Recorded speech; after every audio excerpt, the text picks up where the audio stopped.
Welcome back to the channel, everyone. This is No Dust here. We're going to do some more budget Shaman ladder climbing, epics, legendaries, or adventure cards. Now, it is the day of the brawl. It is a repeat brawl. So today it's Decks Assemble, and I'll put a link in the show notes to both my previous video, the TavernBrawl shenanigans on this, and also further details on the brawl in terms of like a Gamepedia link or something like that. But I think that we could do with the resources from the brawl. So let's actually hop into game and try to get the win. Now, what class do I want to use? We haven't played Rogue in a while, so let's go for it. Let's go for the Rogue in. Let's go for the Rogue Brawl, and I like this brawl. It's not collection dependent. That's one of the things that I do like about the brawl. Although I did play one on another account earlier today, and it took like 30 minutes. So the issue is the brawl can take a while, and if you lose, that's like maybe potentially another 15, 20, 30 minutes that you have to put in to get another pack. So depending on how this goes, I might split this up into separate videos, as you know, getting the brawl pack, or we could just fit some other games towards the end of this clip. So let's see how we go. Okay, I didn't pick up any coins. That's a little annoying. Now, Nostormo is nice. I don't think he does enough. I think I'm taking the brute. I was tempted to pick the Dalaran mage, but I think its stats are just a little too poor. Because rogues do get a number of spell synergistic cards, such as eviscerates and blade flurries and things like that. Things that you'd want to pick when you discover at the start of the turn. So I wonder. I think the ogre is the best choice. I feel Nosdormo is too slow. Okay, I think Clockwork here, although, yeah, Tinkertown can work out in the future. So Tinkertown, if I pick Tinkertown now, I'm hedging on the future. And actually, let me just take away these overlays to make things clearer for you guys on the screen. I think actually I take the Tinkertown and I pick into a mech. Actually, yeah, let's buff this thing. Instead of weaponing up, I'm going to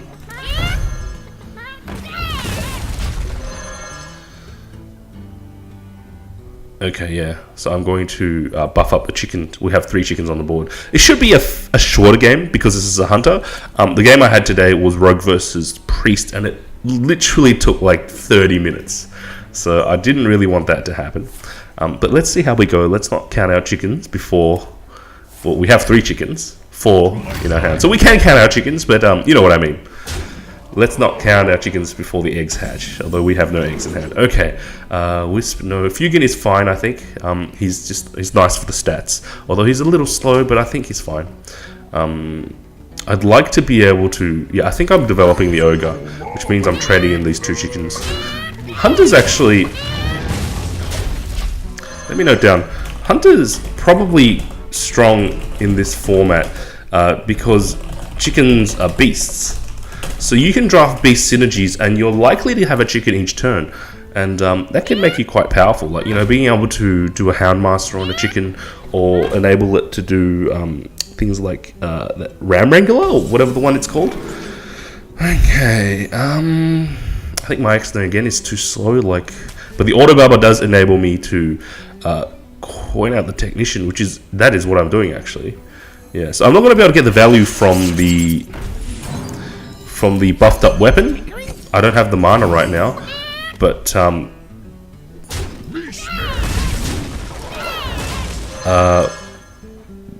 being able to push out a Technician like this is powerful. The thing is, whenever you play a card, even if you get a card as a spare part, it ends up going in your deck. So there's a risk actually of me filling up my deck with spare parts. And which sort of means that I probably want something like an Auctioneer, or something that has strong spell synergies. Recon Bob, Silverhand. I think the Recon Bob is fun. So let's see if we can get the hit. Okay, that's good. And let's do the Recon Bob and see what we can find.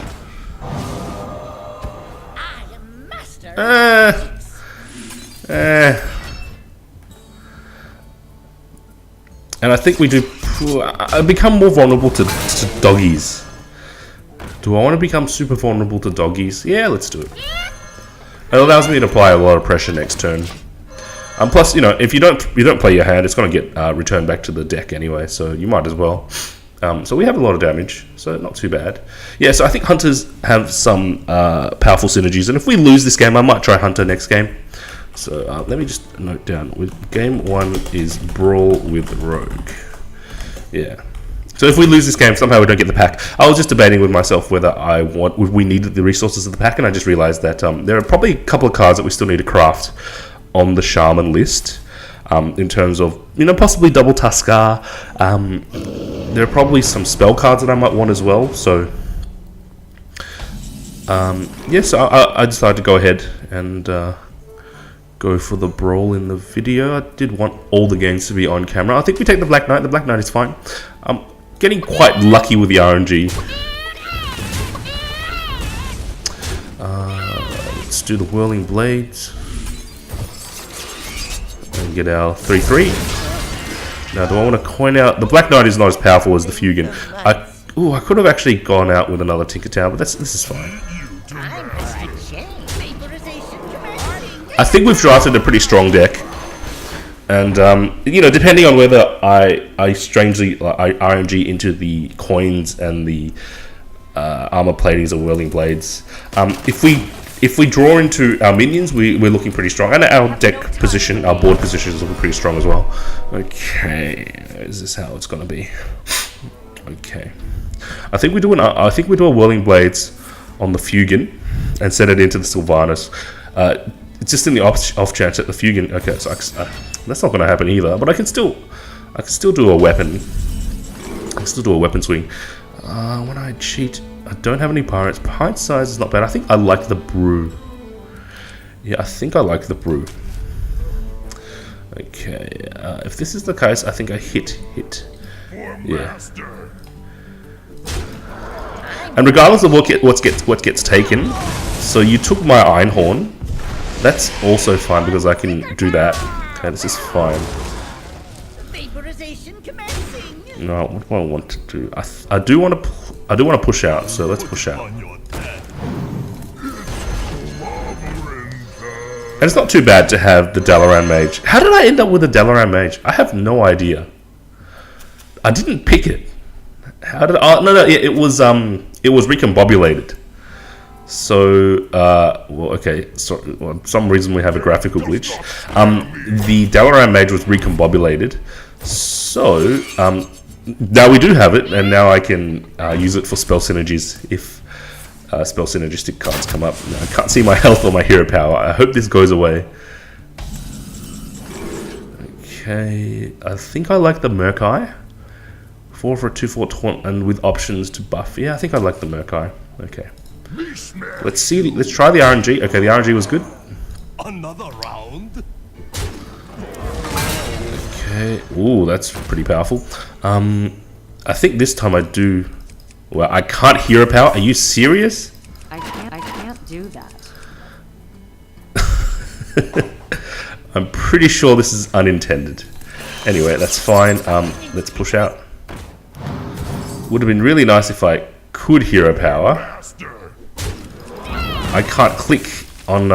Can I clear the thing?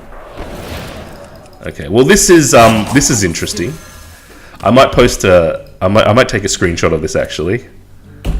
So I might actually post this as a. I might actually send this in. Send in screenshot as a bug report. I have no idea how this actually happened. I mean, I was probably dragging the ogre around at some point, but now I can't click my hero power. So let me note that down as well. Can't click hero power. Okay. Well, then I'm definitely not taking the Frost Giant. I think the Patient Assassin makes the most sense here. Yeah, I'm not clicking the hero power. It's not happening. Can't It do is that. not happening. Okay, do I have the damage? I think I have the damage to finish. Yeah, we do. Yeah, we're done. We're done. Phew. Luckily, I wasn't so distracted with the strange hero power phenomenon and the random ogre blocking my hero power that I didn't get screwed there. But, okay, we got the pack, so I'm pretty happy with that. Don't need to do any more of this brawl, especially since it seems to bug out on us. Let's see what we got. Nothing that I was particularly hankering for. I think we have all of those cards as well. Okay. Oh no. So we had, I think we had 2 of the rogue cards. Well, yeah, we had, so these 3 are new, and then we had an Eviscerate. We already had Eviscerate, and we already had Scarlet Crusader. Okay, that's fine, and we're still only partway through into the recording time, so let's go, let's do, actually get on back with the Budget Shaman climbing. Let's skip to the mulligan. Okay, I don't think I want any of these. I think the Scarlet goes down too easily to his muster, and unless unless you don't have the card, I think you play muster. If you're a paladin, if you're playing paladin on the ladder and you have muster, you put muster in your list. At least 1 muster, possibly even 2. Me personally, actually, I would probably just stick to 1 muster because, but again, and then again, the value is so goddamn high. Let's wait for the muster. This could be wrong, but we'll see. We'll see how it goes. I don't want to. Again, it's always the question of, because I only have 1 ooze in this list. Oh, and here we go. We're going to put our overlays back on. I only have 1 ooze in this list. The question is, do you want to use the ooze as a tempo play, or here we go. So we do have the knife juggler. That's fine. No. Do I want to spend a 4 damage lightning bolt to protect the knife juggler? Because we become vulnerable to things like Blessed Champion, or not the other Paladin one, the 3 mana one that gives Divine Shield and 2 attack. We become vulnerable to that, but I don't think. I think it's okay for him to use that to extend and try and take out the knife juggler. So let's see how we go. Oh, you can coin kings, which is what I'm sensing. Okay, coin consecrate on a knife juggler. I think that's a bit overkill, honestly. But who knows what else is in his hand. So this is a fine time to play a Shredder. And next turn we're probably going to totem Scarlet Crusader, or if he has a sword in hand. The one reason you might coin consecrate is you. But then if you'd had the sword, you'd play the sword instead. That's my logic at least. So we're not hexing, but I might try the totem first just to see what we get. Okay, that's not bad. And I don't want to run this in. There's no reason for me to run this in right now. Okay, let's just leave things as they are. I don't want to take the RNG on the Shredder just yet. And it doesn't guarantee a full clear, so I might as well leave it up and see what we can do. Plus, the Consecrator's got one of the Consecrators has gone down, so I think we're looking okay. Okay, well, I mean that's still okay for me. That's still not the worst outcome, because you're still trading in the Senjin into the Shredder. We're probably going to Lightning Bolt then. To deal 1? Lightning Bolt to deal 1? I think that's fine. I think, I don't feel great about Lightning Bolt to deal 1, but, it gives me the opportunity to just clear the Spellbreaker. I mean, it doesn't really matter. It's the same as Lightning Bolting the Spellbreaker, honestly. It's no different. So I can do it this way to make myself feel slightly better. Now, it's pretty clear he doesn't have a sword in hand, but I think I still want to hold it. Okay. Apologies, I'm having some connectivity issues. Hopefully these things resolve shortly. Let me check. Okay. Disconnected. Alright, no, it's just doing... I just dropped out of the game for some reason. Sometimes these things happen. Okay, we can end the turn. Alright. Yeah. So, is it wise to play your only ooze to develop board tempo? Yeah, it's always been a question that I've had. Same as in the budget rogue ladder climb. You know, it's just something that you have to grapple with. Reporting for duty. Okay, it's not worth the lightning storm. I don't necessarily want a lightning storm that. The horse rider, I can get a. Actually, it might be worth lightning storming, and then I can horse ride the remainder.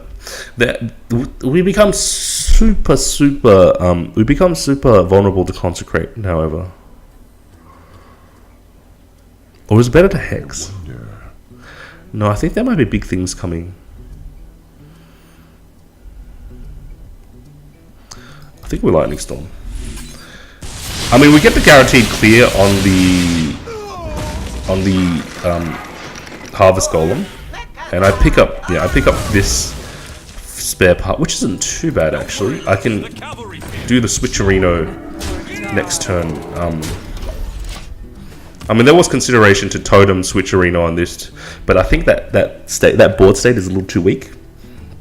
So I think I prefer to go with the horse rider route, just developing the horse rider.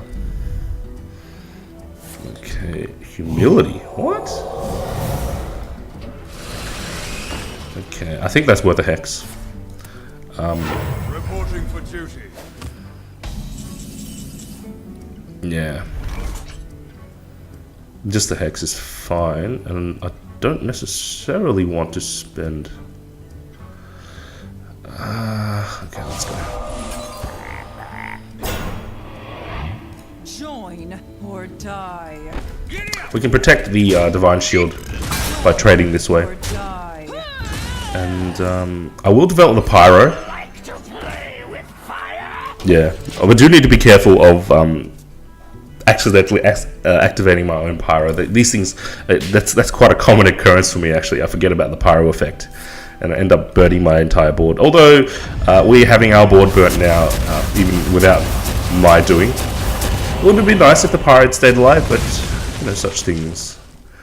Possibly asking too much. Okay. Reporting for duty.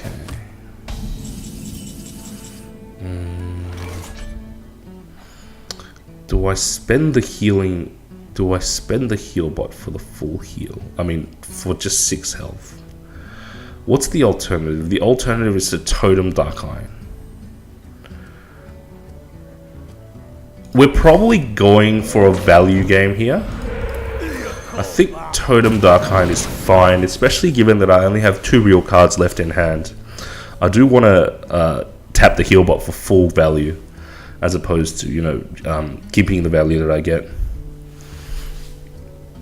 It's a slow play. This is a very different play style from what I'm used to. I'm very used to making the tempo play with Rogue, or you know, being able to do things with my hero power. This sort of slow style of hero power. Yeah, here we go. So the Ooze does pay off. We do get to Ooze one of the 4/2 charges. I'm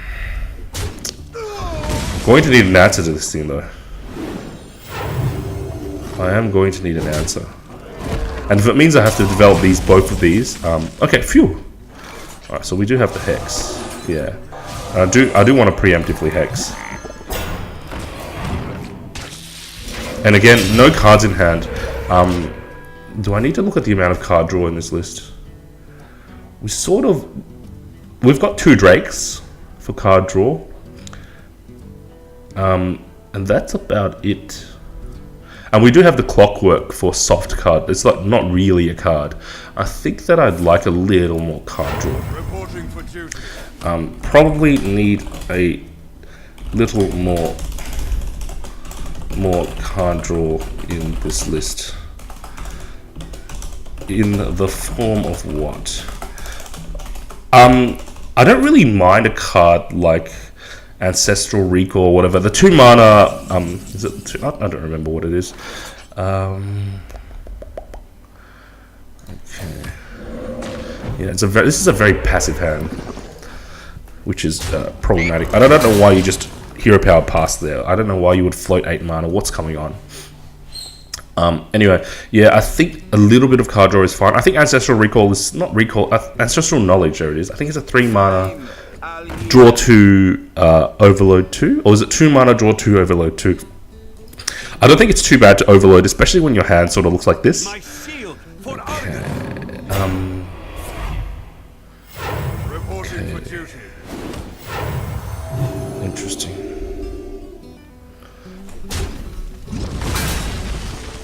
I think I might have to flip crackle that thing. Oh no, the Thunderbuff Valiant provides the answer. Okay. So we are flipping this gentleman here. And that flip actually came in really, really handy. And so the Thunderbuff Valiant really saved me there. But I would like at least one more source of card draw in this list. And perhaps coming in the form of Ancestral Knowledge. Although, what else? What else might I co-opt into draws? Let me look at the list. Probably...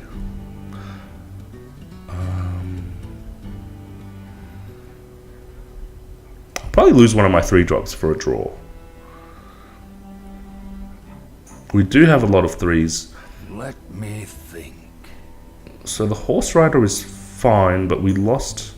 Yeah, I think the Horse Rider is still fine.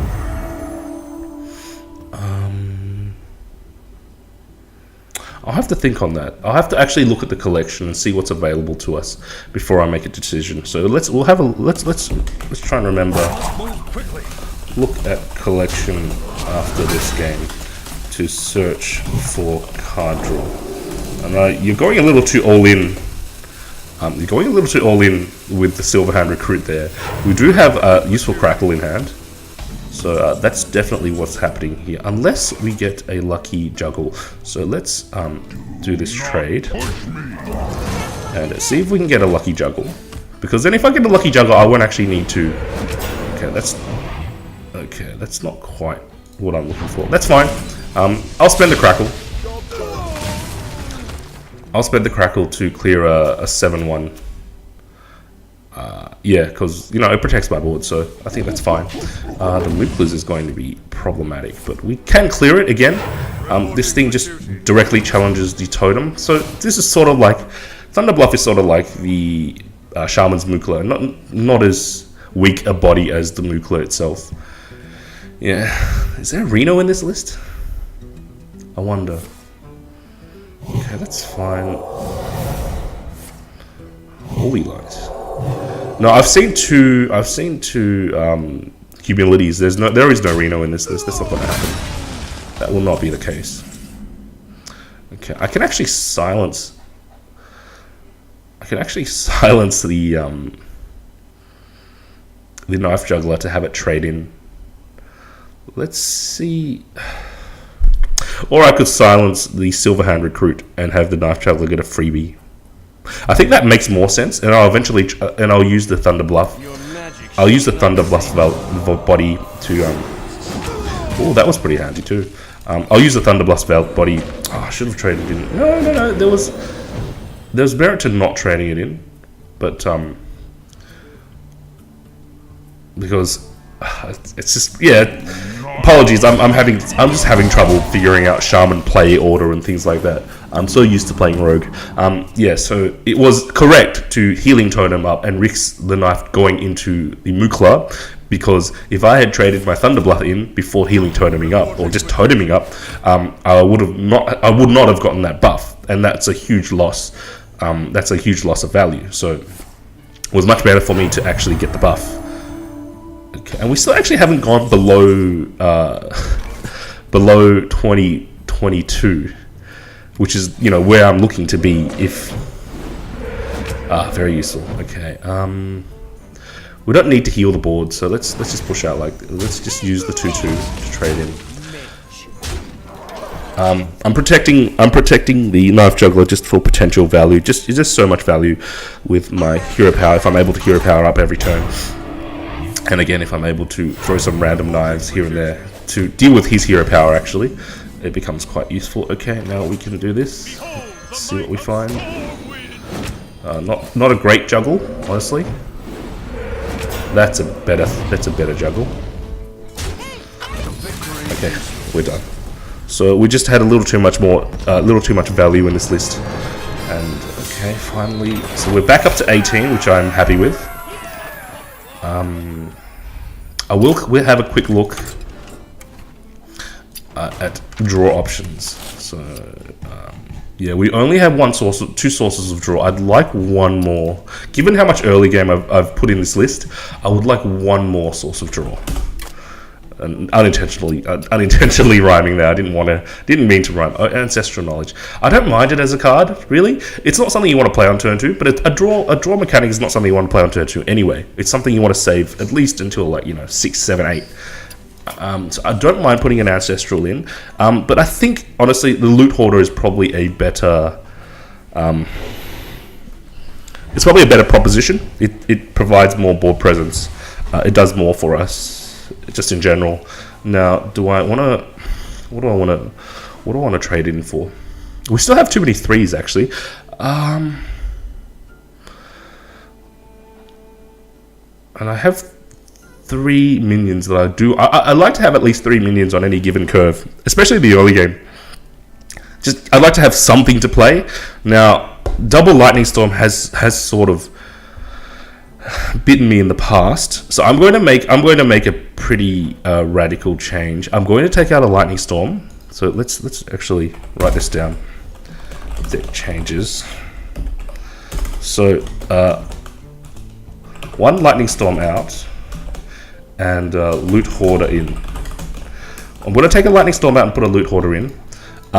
Again, my logic being having 2 Lightning Storms in hand isn't great. It just does reduce the chances of me drawing into it, but the thing is, the card sets you so far behind, and if you have to cast it twice in a turn, I think you've basically lost anyway, because the next turn you only have 6, you'll have 4 reduced mana, and if, unless you're at turn 10, it's not too bad, but at turn 10, it's not such a powerful card anyway.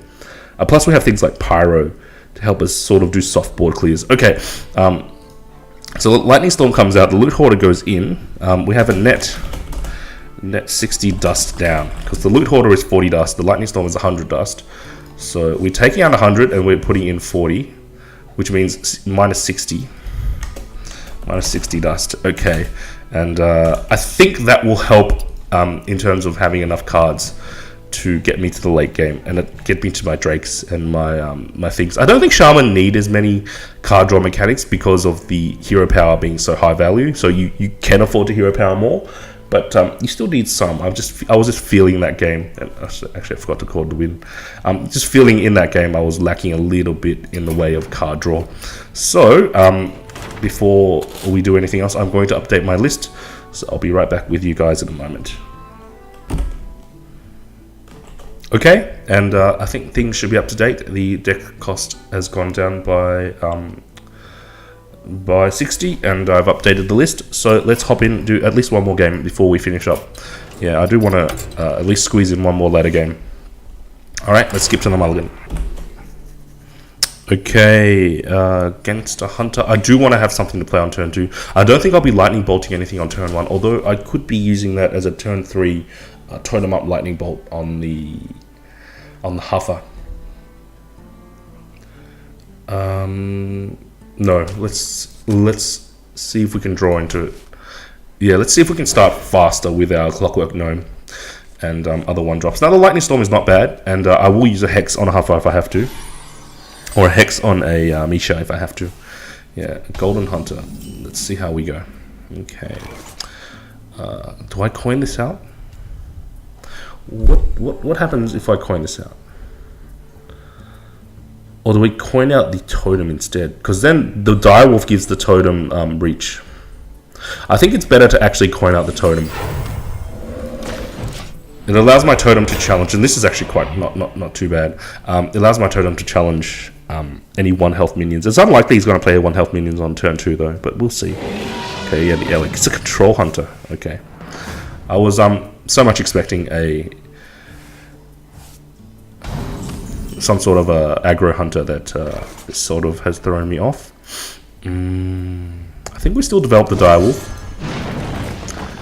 and this conveniently puts the Elec down to 1 health for Pyromancer shenanigans, or if I need to, Lightning Storm shenanigans.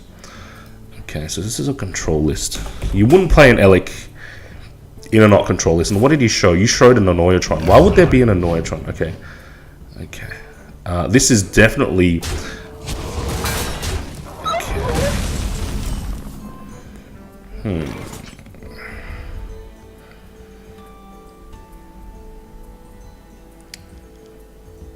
This is an awkward hand.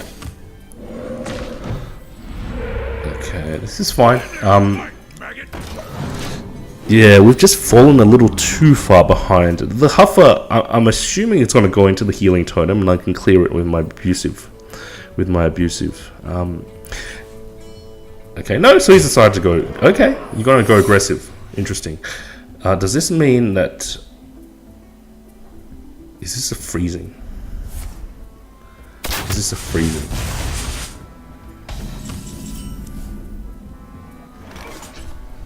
Let's see what it is. It's not a freezing. Okay. I'm sensing... I'm sensing... either bear or explosive. I don't know why you would have played freeze... Why you would have played anything other than freezing there. Because the freezing would have protected the Huffer. I wouldn't have played anything other than freezing there. It means he had 4 spare mana that turn. How slow is your hand? That's my question. How slow is your hand? Anyway, let's just see if we can...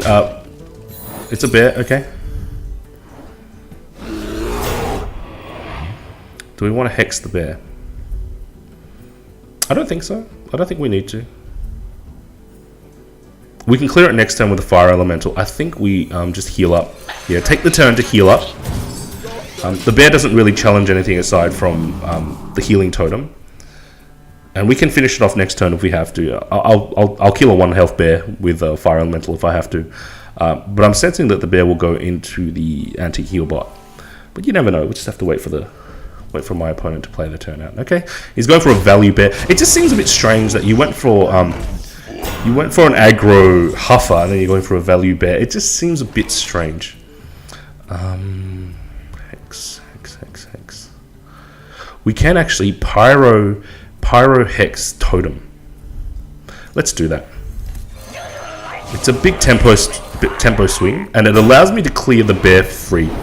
Not for free, but it gives me a considerable board.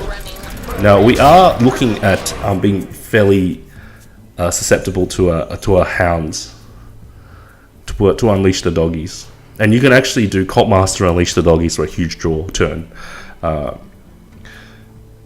So we'll have to wait and see, yeah. Shaman's always running at the risk of playing into, you know, Unleash the Hounds. Always running in the risk of playing into things such as... okay, Explorer's Hat. What? Always running at the risk of playing into things such as... I don't know. I'm confused. Do we want to... I don't think I want to expose the fire elemental to this thing. I think we start juggling. I mean, it's pretty clear he doesn't have doggies in his hand. Yeah. Ooh, that was pretty good for us. Now, let's see if we can get another knife. Not quite. Okay, this is fine. I'll spend the 2. We have a very strong board, but again, very, very weak to doggies. We do have the Lightning Storm to turn that around, so it's not too bad. And I think his play in the previous turn to do the Shredder Explorer's Hat means he doesn't have doggies in hand. You've got double Belcher. That's way too... anyway, I feel that's way too defensive as a hunter. I think you're cutting into win conditions when you put double Belcher in a list like this. I mean, in Hunter, you always need to keep in mind, yeah, see, when you're forced to skill command, I don't know, I'm just not a fan. Okay, we can LE, we could actually... There's a number of things I can do here. Let's see if we can find a cheapo healing totem. No, we didn't get that. Okay, that's fine. We can still fire Ellie.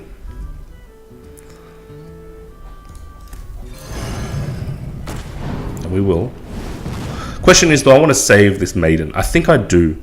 I think the value of the maiden... Oh, actually, no, we don't need the value of the maiden anymore because our mana is getting so high. Let's trade off the maiden. Yeah, I think I was thinking too much about how much mana efficiency the maiden gives us.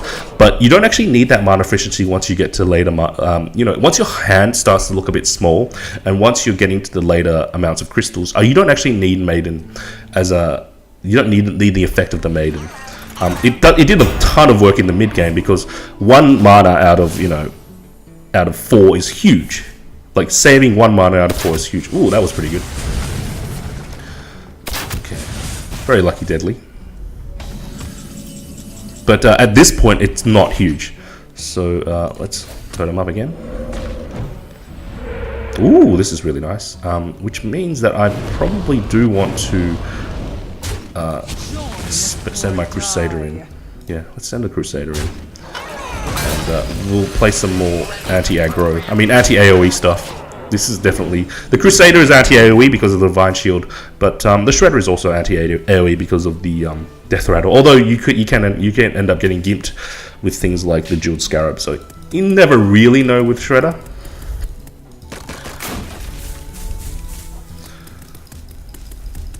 Okay. Desperation quick shot. How much damage do we have?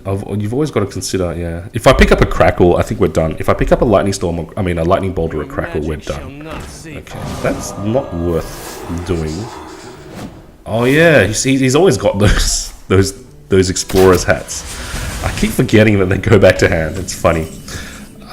Not quite enough. We've got We've got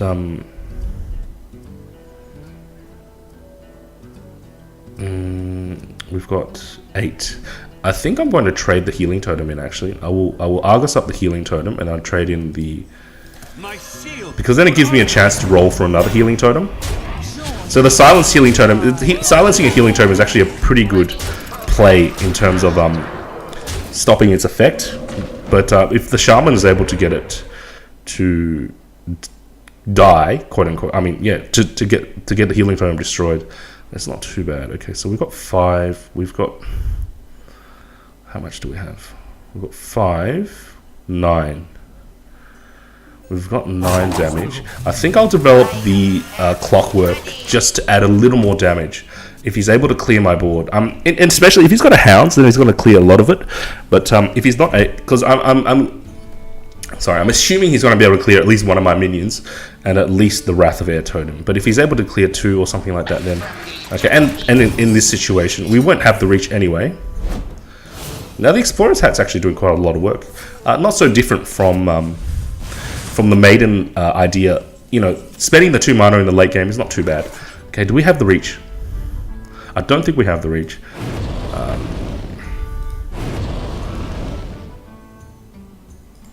Hold on.